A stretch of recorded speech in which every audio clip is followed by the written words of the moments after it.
I'm EastWest. In my world, 3D speaks louder than words. To bring you the most precise spatial audit, I've even cloned my own voice. This is where the unseen becomes visible. Before you sign that lease or settle for a layout that drains you, check these 5 red flags. This isn't superstition, this is spatial psychology, backed by classical Feng Shui. Every audit I do follows a precise 3D framework, and today, you're getting a condensed version of it. I've studied countless floor plans across the US and Canada, and these are the 5 most common energy killers in modern North American apartments. From your front door to your home office, we're covering the entire space. Let's start with the first one right at your main key mouth, the front door. Red flag number 1, the front door directly aligned with a large window or balcony door. This is one of the most common problems I see in modern North American apartments. In classical Feng Shui, this is Chuan Tang, the heart-piercing arrow. Energy enters your bright hall and immediately finds the shortest path out, a straight line from entry to exit with nothing to stop it. In spatial psychology, this is linear energy escape. Your brain reads this axis subconsciously, so you never fully settle. The fix: place a console table, screen, or tall plant at the midpoint. This becomes your Guana shield that breaks the line without blocking light, so energy can finally gather and ground you.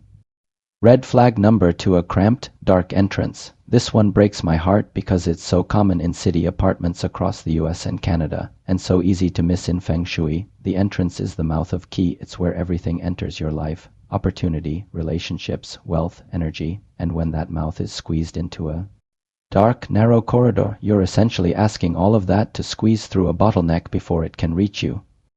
In classical Feng Shui, this is a collapsed inner bright hall. The Ming Tang is where qi gathers before circulating, but when your entryway is 3 feet by 3 feet, there's no gathering. Qi hits the door, stumbles into a dark box, and whatever makes it through is already depleted. In spatial psychology, I call this compressed entry constriction. Instead of relief when you come home, you get a subtle tension that builds up over months and years.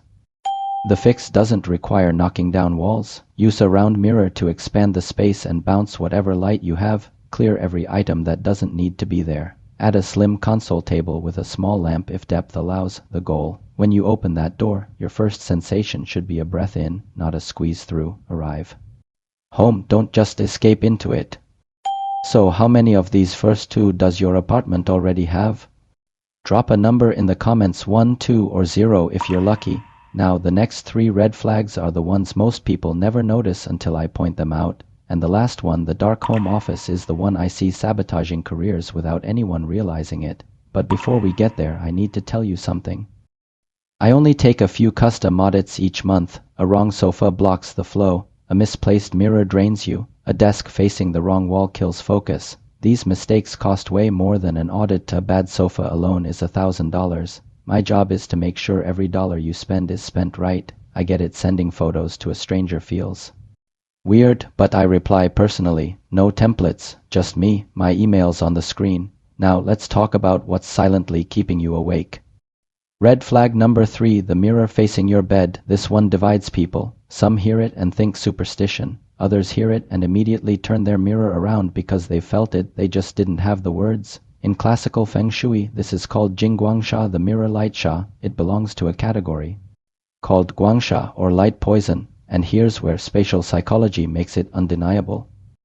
Your brain's threat detection system never fully shuts down, even in sleep. Peripheral vision is wired directly to your amygdala, your fear center. When a mirror faces your bed, your own reflection becomes movement in that peripheral field, restlessly triggering it all night. Your subconscious stays on alert. That's why you can sleep 8 hours and still feel like you've just pulled a security shift. In spatial psychology, this is nocturnal reflection triggering subconscious alertness. The fix: remove the mirror or cover it. In this case, I relocated it to that cramped entrance from red flag to turning one room's poison into another's medicine. That dark entryway needed light and depth. The mirror gave it both, one object. 2 fixes. This isn't superstition, it's spatial logic. Let your bedroom be a sanctuary where your brain finally clocks out. Red flag number 4, the open kitchen island pointing directly at your living room sofa. This is the dark side of the open plan trend in North American apartments. When the stove on that island is aimed straight at where you relax, you've got a problem. In Feng Shui, the stove represents fire energy, the most active, aggressive element. In your home, when that fire energy is aimed directly at your gathering space, the stove becomes a fire source. In spatial psychology, I call this functional zone conflict, creating chronic unease. You have two zones with completely opposite purposes: the kitchen, which is about activity, heat, and doing, and the living room, which is about rest, calm, and being. When the geometry of the room forces them into direct visual confrontation, your brain can't switch modes. You sit down to relax, but there's the stove in your eyeline, reminding you of tasks, of heat, of action.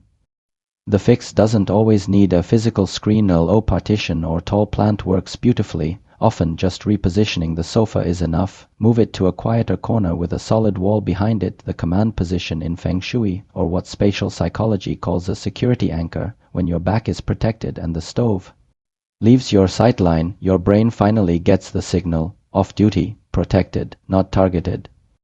Red flag number 5, the dark, windowless home office. This one hits close to home. I've seen it quietly sabotage careers. People blame procrastination, burnout, lack of focus, but the room itself is working against them. In Feng Shui, this is stagnant yin energy blocking career flow. A room with no natural light accumulates yin qi heavy, still, contractive. Your career needs yang qi upward, expansive, active. When you try to do yang work in a yin box, you're fighting physics.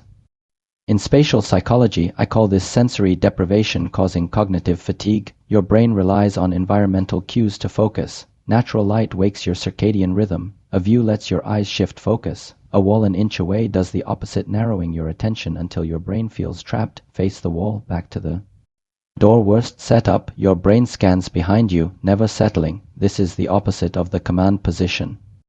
A 3-layer fix, no window needed. 1. Turn your desk to face the room, back to a solid wall. That's your command position. 2. Layer lighting, a bright task lamp 4,000 and a warm floor lamp 2,700. The contrast tells your brain it's a designed space. 3. A light rug to bounce light, gaining 30% more perceived brightness. No renovation, no landlord permission. Spatial logic travels with you. So how many red flags did your apartment hit? Let me know in the comments. Every custom audit follows my full 3D framework: flow, pressure, zoning. We find the hidden problems in your layout and fix them with spatial logic, not superstition. Want me to diagnose your space? Email me at the address on the screen. Tell me about your room and what frustrates you most. I'll personally reply. Thanks for watching. Fix that layout. See you next time.